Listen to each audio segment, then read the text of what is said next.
নমস্কার বন্ধুরা, মালার রান্নাঘরে আপনাদের সবাইকে স্বাগত। আজকে বানাচ্ছি আলু কাবলি।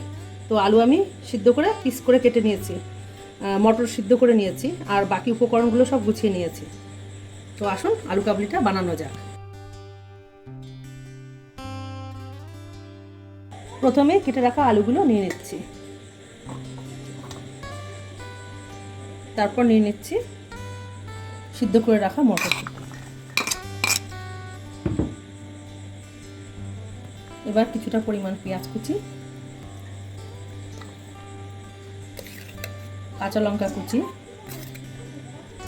ধনিয়া পাতা কুচি, দিয়ে দিচ্ছি পরিমাণ মতো লবণ,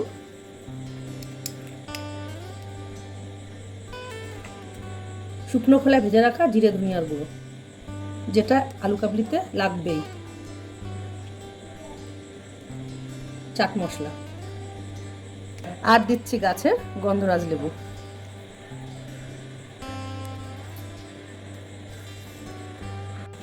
এবার ভালো করে মাখিয়ে নেব।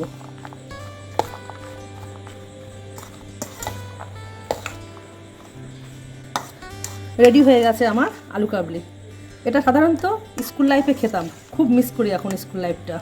তো অনেক দিন পর আজকে বৃষ্টি হওয়াতে ইচ্ছা হলো একটু আলু কাবলি খাওয়ার, তাই বানিয়ে নিলাম। আপনারা এইভাবে বাড়িতে বানিয়ে খাবেন, ভালো লাগবে। আজ তবে আসি, দেখা হচ্ছে পরের ভিডিওতে। আপনারা সুস্থ থাকবেন, আনন্দে থাকবেন।